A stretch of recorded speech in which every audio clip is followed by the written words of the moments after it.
Donc, la période des questions, ça se veut quelque chose de très interactif. J'ai des questions pour tous les experts ici, mais je vous invite à réagir. Si tout à coup, il y a quelque chose qui vous, sur le champ, là, ça suscite des questionnements chez vous, dites-moi-le, puis je vais aller voir. Alors, premièrement, une question pour Dr. Rabassa. Y aurait-il une composante auto-immune dans le déclenchement de la maladie? Est-ce qu'il y a un processus inflammatoire impliqué dans le diabète de type 2? Alors, pour l'auto-immunité, c'est quand l'organisme se trompe. C'est quand, au lieu de se défendre contre un microbe, le système de défense de l'organisme détruit un certain nombre de composantes de l'organisme. Alors, il y a différentes formes de diabète. Le diabète de type 1, qui survient généralement chez les enfants, les adolescents, oui, ça c'est une maladie auto-immune. Pour des raisons qu'on ne comprend pas bien, l'organisme se débarrasse des cellules qui sécrètent de l'insuline, et donc sans insuline, on se retrouve avec besoin d'injection d'insuline. Dans le diabète de type 2, cette composante est beaucoup moins importante, beaucoup moins nette, beaucoup moins fréquente. Donc dans la maladie la plus fréquente, puisque 90% des diabétiques sont des diabétiques de type 2, elle n'y est pas. La deuxième partie, l'inflammation, c'est un petit peu différent. L'inflammation, c'est un mécanisme par lequel l'organisme répond à une agression. L'inflammation, ça peut des fois être positif, mais ça peut des fois être négatif. C'est par exemple la grosse boustuflure rouge qu'on a autour de la piqûre du maringouin. Et ça, de l'inflammation, il y en a un peu dans toutes les sortes de diabète, mais surtout, on a observé que la toute petite inflammation, pas celle qu'on a quand on a la grosse grippe ou la grosse infection, celle qu'on a un tout petit peu, elle est associée aux maladies cardiaques et aux maladies vasculaires. Et la meilleure façon de réduire l'inflammation, c'est d'abord la perte de poids, deuxièmement l'amélioration de la qualité alimentaire, et ça c'est un élément bien important. L'un ou l'autre sont bénéfices, l'un plus l'autre est bénéfique encore plus, mais si on n'arrive pas à perdre du poids, améliorer sa qualité alimentaire, c'est déjà une très bonne chose. Et donc, pardon, l'amélioration de cette petite inflammation, elle peut aussi être liée à un programme d'activité physique. Puis enfin, il y a des médicaments qui tendent à améliorer ça. Donc à la réponse, est-ce qu'il y a une cause auto-immune? Elle est en cause dans le diabète de type 1, beaucoup moins dans le diabète de type 2. Et puis, est-ce qu'il peut y avoir de l'inflammation dans le diabète? Oui, mais on parle de la toute petite inflammation, pas celle qu'on voit dans les grosses maladies. Et réduire ça, ça semble être positif pour la santé. Merci beaucoup. Une question pour Sonia. Donc, on a vu à la toute fin de ta présentation une étiquette alimentaire. Puis pour plusieurs, les étiquettes, c'est quand même quelque chose d'assez obscur. Est-ce qu'il y aurait une règle du pouce pour nous permettre de voir si un aliment est sain ou ne l'est pas? Donc, en fonction des pourcentages, est-ce qu'on a des pourcentages à respecter pour le sodium, les gras saturés, tout ça, quelque chose de général? Oui, bien en fait, il y a aussi il y a deux façons de regarder une étiquette, un tableau de valeur nutritionnelle. Vous l'avez soit en grammes ou en milligrammes, mais vous avez aussi maintenant un pourcentage qui permet peut-être d'évaluer différemment en fait, combien peut comporter un aliment au niveau sodium par rapport à votre apport quotidien, en fait. C'est basé sur, en fait, un apport équivalent à 2000 calories par jour. Alors, ils ont évalué vraiment la portion dans l'aliment en pourcentage d'un 2000 calories. Je vous dirais que c'est pas tout le monde qui ont des besoins, en fait, de 2000 calories par jour. Je vous dirais, c'est quand même assez élevé. Alors, c'est pas nécessairement représentatif de la population en général, vu le fait là, que les besoins sont quand même assez élevés. Je vous dirais que la meilleure façon, c'est encore là d'aller chercher les recommandations plutôt là, au niveau des quantités en milligrammes et en grammes. Vous avez là justement des sites Internet qui permettent d'aller chercher tous ces critères-là au niveau des produits. Mais c'est sûr que je vous dirais, moi, de vous fier davantage aux portions en grammes plutôt que les pourcentages là, qui sont recommandés. Et disons que je suis un peu paresseuse puis que ça ne me tente pas de faire des mathématiques puis d'aller sur un site web. Je ne parle pas de moi, hein? Mais si, disons, je disais, OK, l'aliment contient plus de 10 de la portion recommandée de fibres alimentaires par jour. Est-ce que c'est quelque chose qui aurait du bon sens? Disons moins de 10 de l'apport quotidien de sodium. Est-ce qu'il y a des valeurs clés comme ça sur lesquelles on pourrait quand même s'attarder pour pouvoir faire une espèce de scan rapide de l'aliment pour décider à l'épicerie est-ce que oui ou non je l'achète quand ça représente, disons, 20 de l'apport quotidien de sodium? C'est sûr que pour le sodium, on va parler justement d'un 10 de viser justement des aliments à moins de 10 de l'apport recommandé. Pour les fibres, je vous dirais qu'il n'y a pas vraiment de pourcentage clé, mais c'est sûr que plus le pourcentage est élevé, le mieux que c'est. Mais il n'y a pas vraiment de critères au niveau des fibres. Par contre, on l'a fait au niveau du sodium et pour les acides gras saturés et trans, ben, on va viser en bas de 7 Mais comme je vous disais, c'est vraiment le cumul de tous les aliments consommés par jour, en fait, qui va faire ce total en pourcentage-là. Donc, c'est sûr que des fois, on peut prendre des aliments qui ont un pourcentage plus élevé, mais si on compense avec d'autres avec un pourcentage plus faible, ben, c'est en fait de faire la moyenne de tous ces aliments-là qu'on choisit dans une journée. Alors, comme je vous dis, oui, on peut s'y fier, mais encore une fois, c'est parce qu'ils ont vraiment évalué ça en fonction d'un apport, en fait, des besoins énergétiques qui sont quand même assez élevés. Alors, ça ne représente pas vraiment les besoins de tout le monde, finalement. Tant qu'à être dans le domaine des besoins énergétiques et des apports énergétiques assez élevés, il y a une question au sujet de l'alcool. Donc, tu en as parlé un petit peu tout à l'heure. Donc, les recommandations, c'est oui de l'alcool, mais avec modération, puis de manière raisonnable. Quelqu'un qui en consomme, disons, un peu plus, qui fait le party un peu plus souvent, un peu plus de bière, un peu plus de vin, qu'est-ce que ça peut amener comme impact sur l'apport nutritionnel et sur la gestion du diabète et du contrôle glycémique? Il faut comprendre que l'alcool, en fait, après les matières grasses, c'est ce qu'il y a de plus calorique. Okay? On parle pour les gras de 9 calories par gramme de gras.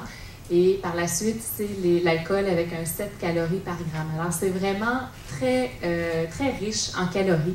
Alors, c'est sûr que si on a tendance à prendre une consommation quand même importante d'alcool, ben, c'est des calories qui s'ajoutent à notre alimentation sous forme de breuvage. Alors, pour la gestion du poids, c'est sûr que toutes ces calories-là, il faut en tenir compte.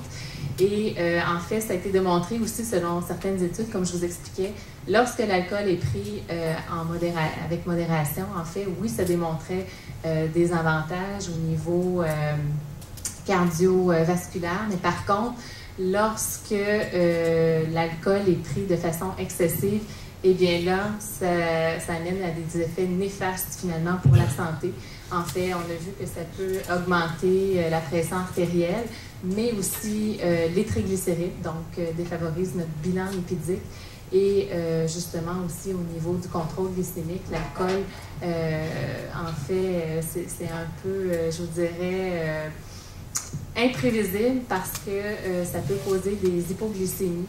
Et même plusieurs heures après avoir consommé là, vraiment un apport excessif en alcool, ça peut durer même jusqu'à 16 heures, 24 heures après la consommation. Donc, on est plus à risque d'hypo. Donc, c'est plus difficile au niveau du contrôle de la glycémie aussi. On va encore demeurer dans le même sujet, puis ensuite, là, j'en ai plein en activité physique. C'est juste que ça me donne des idées.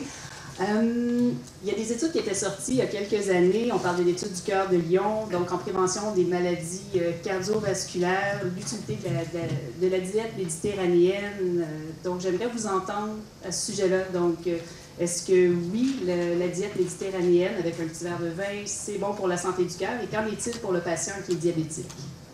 Je peux y aller. Donc, alors, comme on a vu vers la fin de ma présentation, justement, une des dernières diapositives, je vous dirais que les recommandations pour la santé du cœur, comme je dis, ça se rapproche vraiment beaucoup de la pyramide méditerranéenne. Donc, c'est sûr que, en fait, on privilégie une bonne consommation de fruits et légumes, des aliments riches en fibres, toujours justement des protéines d'origine végétale ou bien vraiment une bonne consommation de poissons.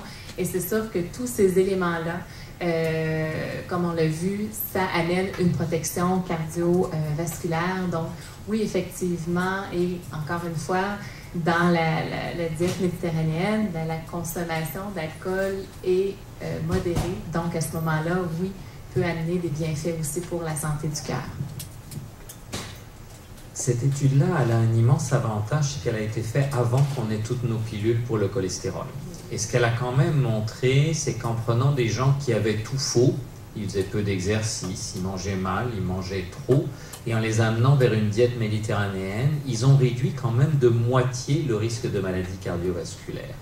Ce qui est en gros ce qu'on obtient avec une bonne dose d'une pilule. Ce qui nous manque en recherche actuellement, c'est de voir si une diète aussi bien faite que ça, qui était vraiment une diète extrêmement bien faite, jusqu'à quel point elle nous empêcherait de prendre une pilule, qui est le souhait des patients, ou de temps en temps, est-ce qu'en combinant cette diète avec une pilule, on irait chercher encore mieux que ça, et non pas juste de réduire de moitié le risque des maladies cardiaques, mais encore plus. Donc ça, c'est vraiment une question qui n'est pas bien répondue actuellement. Et ça, c'est une des limites, au-delà du café scientifique de ce soir, de la recherche actuelle. Le Dr Moroy récemment a pris son bâton de pèlerin pour dire que les chercheurs, des fois, ont manqué d'argent pour aller étudier des choses. Il faut bien comprendre la position de l'industrie. L'industrie n'a pas envie forcément d'aller dépenser des dizaines de millions de dollars pour voir si la pilule apporte quelque chose de plus que la diète en elle-même. Donc ce que l'industrie fait, c'est des conseils simples, puis la pilule. Puis ils ont montré en gros pour le cholestérol que plus c'est bas, mieux c'est. On peut toujours s'écharper à qui on le commence et comment on le commence. Mais ça, c'est un énorme trou dans notre recherche. Jusqu'à quel point, si j'améliore la qualité et la quantité de l'alimentation, on va vraiment avoir un bénéfice au-delà de la pilule. Ou si je prends ma casquette de patient, est-ce que, docteur, je peux arrêter ma pilule pour le cholestérol si je suis exactement cette diète-là? On n'a pas encore cette bonne réponse-là, et parce que l'étude n'a pas été faite, et aussi parce qu'il nous manque des prises de sang ou des choses qu'on pourrait mesurer sur l'amélioration de la qualité du cholestérol. Et c'est des choses sur lesquelles il y a ici au moins 2 équipes qui travaillent sur vraiment un certain nombre d'aspects comme ça, pour essayer de voir s'il y a certains aspects de la qualité, on pourrait mieux les capter. Donc c'est probable que les deux s'empilent et qu'il y a des bénéfices additifs, mais on ne l'a pas encore prouvé. Donc jusqu'à preuve du contraire, on a tendance à prescrire la pilule un petit peu plus facilement que de donner aux gens un grand aspect pour le mode de vie. Et ça, c'est un grand des défauts de notre système public. Et à chaque fois que je rencontre un décideur, je tape toujours sur le même clou, qui est qu'il n'y a pas de raison que je puisse prescrire des pilules qui sont remboursées à la pharmacie, mais que je ne puisse pas prescrire une consultation avec une nutritionniste ou un kinésiologue, même si c'était limité par an. Je pense que c'est un énorme trou dans notre système de santé. Quitte à prescrire un petit peu moins de pilules, je pense que les médecins seraient bien d'accord avec ça. Donc si vous avez la chance de rencontrer les décideurs, il faut leur répéter de nombreuses fois. On va bientôt s'en aller en élection. S'ils ont l'impression que c'est bon pour eux, on a peut-être un levier qui est intéressant pour nous. Philippe, une question pour toi. Quel type d'exercice recommanderais-tu à des personnes diabétiques qui ont une obésité abdominale? Il n'y a pas vraiment un exercice qui est... Bon, OK, je vais recommencer. L'obésité abdominale, en fait, ce qu'il faut comprendre, c'est que, bon, le gras, c'est... on parle, oui, ça va être réparti au niveau abdominal, mais c'est pas parce que la personne est assise ou a décidé que le gras s'en allait là, c'est parce que génétiquement, le gras va... Dépendamment d'une personne, ça peut varier. Il y en a que ça va être plus au niveau des hanches, il y en a que ça va être plus au niveau des bras. De manière générale, on sait qu'il y a, que les hommes vont avoir ce qu'on appelle le type pomme, donc le gras qui est plus réparti au niveau abdominal. Les femmes, ça peut être peut-être un peu plus au niveau des hanches, mais ça varie beaucoup. Qu'est-ce qui va faire en sorte qu'on va se débarrasser de ce gras-là? C'est tout simplement, bon, l'alimentation va avoir un rôle énorme là-dedans, en combinaison avec l'activité physique. C'est sûr que des exercices, la combinaison, je ne dirais jamais assez souvent, la combinaison activité physique, alimentation dans un premier temps, musculation va amener ses effets bénéfiques. Le cardiovasculaire, j'ai quand même un petit penchant sur le cardiovasculaire parce que c'est ça qui va possiblement amener une plus grande dépense énergétique. Donc, vu que c'est tous les muscles qui travaillent, comme la source d'énergie principale, oui, vient de l'oxygène, mais aussi du gras, quand on va faire un effort aérobie, ce serait plutôt ça qui va être à privilégier. Donc, ça peut être de la marche rapide, du vélo, la nage, n'importe quoi. La musculation, c'est bien aussi. Ça peut occasionner une bonne dépense énergétique, peut-être pas du même niveau, parce que c'est une région à la fois. Puis je pense que la densité énergétique qu'on peut dépenser avec la musculation, c'est peut-être un petit peu inférieur, mais on va avoir du bienfait des deux côtés. Donc, il faut arrêter de penser que le gras au niveau du ventre, c'est... je ne sais pas s'il y a des gens qui voyaient ça. Donc, gras au niveau du ventre, qu'est-ce qu'on fait? On fait des redressements assis. Malheureusement, ça ne marche pas comme ça. Donc, toutes les choses que vous voyez à la télévision, oubliez ça. Ce n'est pas les machines de redressement assis qui vont faire fondre le gras. C'est sûr que si on en fait des centaines de milliers, veut pas, c'est une dépense énergétique, mais ça va être beaucoup plus profitable si on profite, par exemple, de notre poids corporel au complet, donc les marches et déplacements qu'on va faire, et qu'on va utiliser, on va pouvoir oxyder plus de cellules graisseuses avec l'oxygène, donc la capacité aérobie. Merci. Alors, si je peux ajouter, Véronique, une des choses qui est très importante, si vous n'arrivez pas à maigrir, mais que vous perdez du tour de taille, il est largement démontré que c'est bénéfique pour votre santé. Donc le trou dans la ceinture de moins, là, même si le poids n'a pas vraiment changé sur la balance, parce que quand on commence à s'entraîner, on va avoir tendance à faire un petit peu plus de muscle, à améliorer notre masse musculaire et avoir un petit peu moins de gras, mais par unité de volume, le muscle, c'est plus lourd. Donc on peut avoir un résultat assez décevant sur la balance. Mais dès que vous perdez du tour de taille, c'est nos collègues de l'Université Laval, en particulier Jean-Pierre Després, qui ont vraiment amené ce concept-là au niveau mondial, c'est bon pour la santé. Donc, un peu comme l'alimentation, si on n'arrive pas à perdre du poids, on peut améliorer la qualité alimentaire, avoir un bénéfice. Ben avec l'exercice, si on ne perd pas de poids, mais qu'on a tendance à avoir un moindre tour de taille, c'est un élément important. Et si votre médecin vous prend le tour de taille à la consultation, c'est pas qu'il veut vous culpabiliser ou autre, c'est parce que les recommandations au Canada sont maintenant que la mesure du tour de taille permet de mettre un chiffre sur un problème et de suivre les patients au même titre que de peser, au même titre que de prendre la pression artérielle. Il est recommandé aux médecins de prendre le tour de taille sur une base régulière quand il y a une situation à risque, comme le diabète, comme le surpoids et ainsi de suite.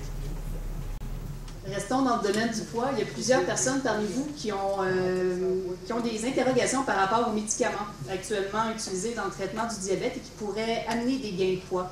Donc, une question pour Dr Rabassa. Quels médicaments peuvent engendrer un gain de poids dans le traitement du diabète? Et que pensez-vous également des nouvelles molécules dont on entend de plus en plus parler, par exemple les Victoza? J'ai plusieurs questions là-dessus. Alors, la première chose qu'il faut comprendre, c'est que si notre diabète n'est pas bien équilibré, ce qui veut dire en gros si notre taux de sucre, surtout après les repas, a tendance à passer au-dessus de 11, nos reins se comportent exactement comme le trop-plein d'une baignoire et on se met à uriner du sucre.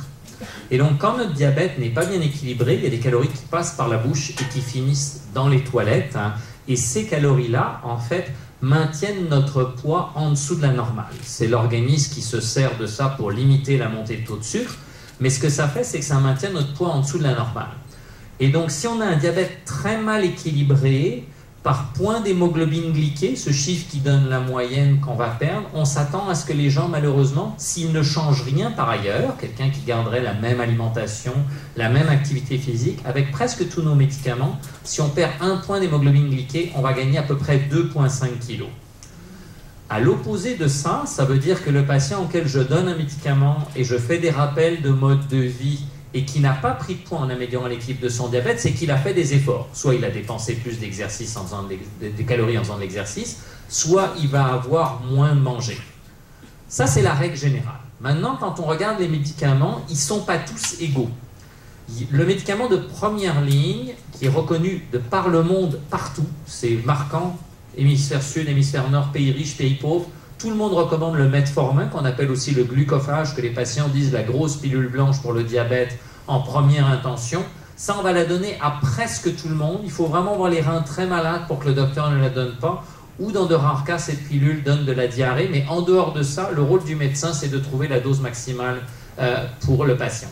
Cette pilule-là, généralement, est très favorable sur le poids. Elle est associée à une légère perte de poids. En tout cas, elle ne rajoute rien. Après ça, dans les pilules de deuxième ligne au Canada, il y en a 6 et l'association canadienne les met toutes sur le même plan. Il y a 2 critères essentiels pour que le docteur choisisse. Le risque d'hypoglycémie, le risque de taux de sucre trop bas. Certaines de ces pilules-là, c'est comme conduire sa voiture juste avec l'accélérateur. Ça fait sécréter un peu d'insuline. C'est pas parce qu'on arrive au feu rouge qu'il y a une pédale de frein intégrée dans la pilule. Et donc, certaines des pilules peuvent donner de l'hypoglycémie. Et le deuxième critère, c'est le poids. Alors dans les grandes familles qui peuvent être associées à une légère prise de poids, il y a les sulfonylurées. La pilule la plus connue, c'est le gliburide ou le diabéta, que la régie nous incite énormément à prescrire parce qu'elle n'est pas chère et qu'elle est disponible sur le marché depuis longtemps. Il y a des versions un petit peu moins de risque d'hypoglycémie comme le diamicron et le gluconone.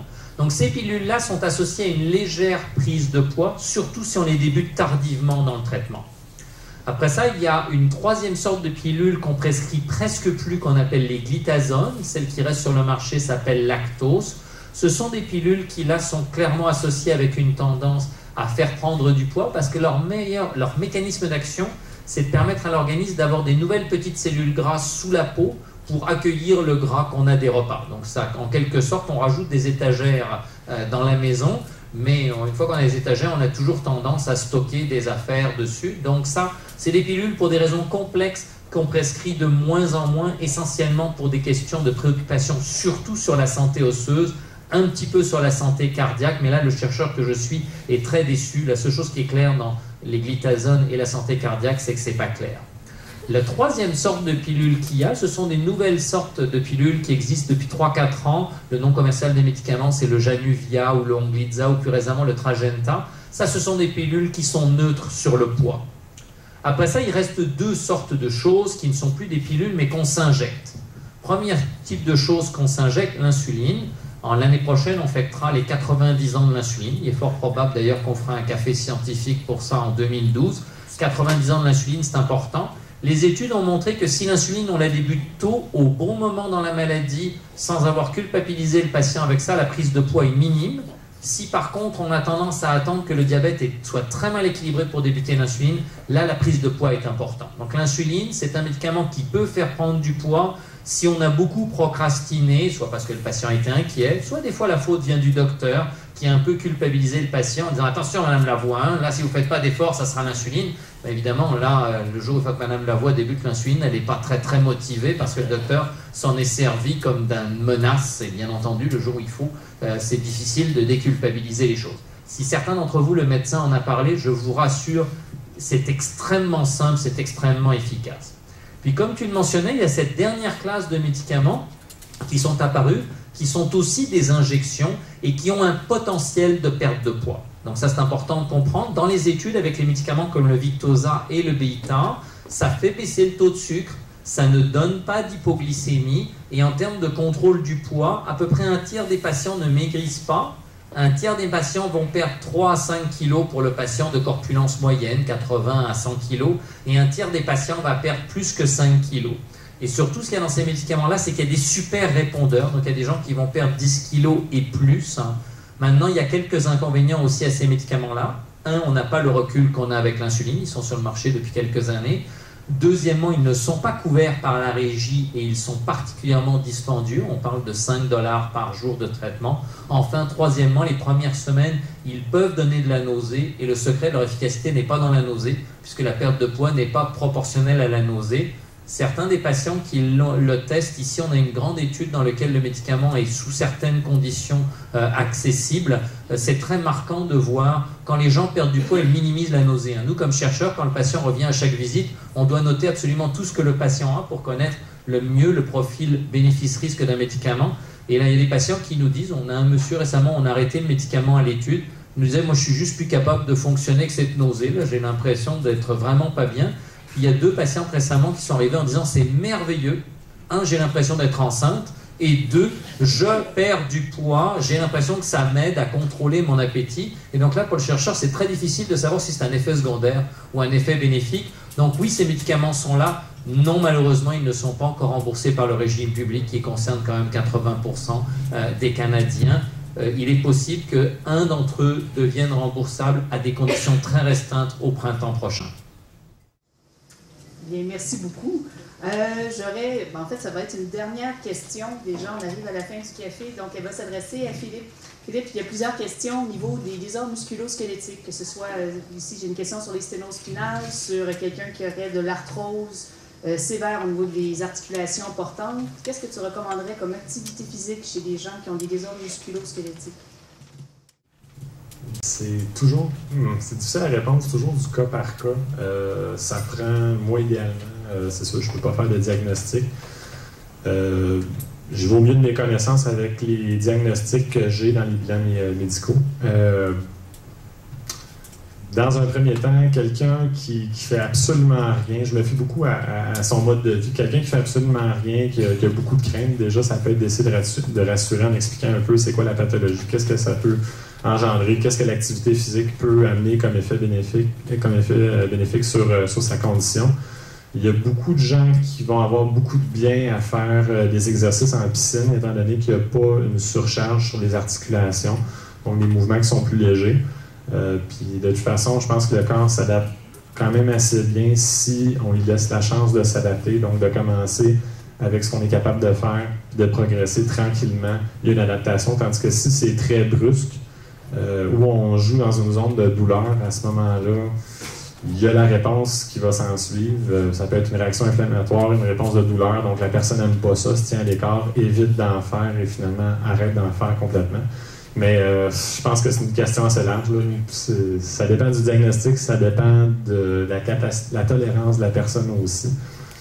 Donc, de manière générale, cardiovasculaire, si on commence avec la basse intensité, il n'y a pas trop de problème. La musculation, basse intensité, puis on y va progressif, habituellement, on est dans les bonnes zones.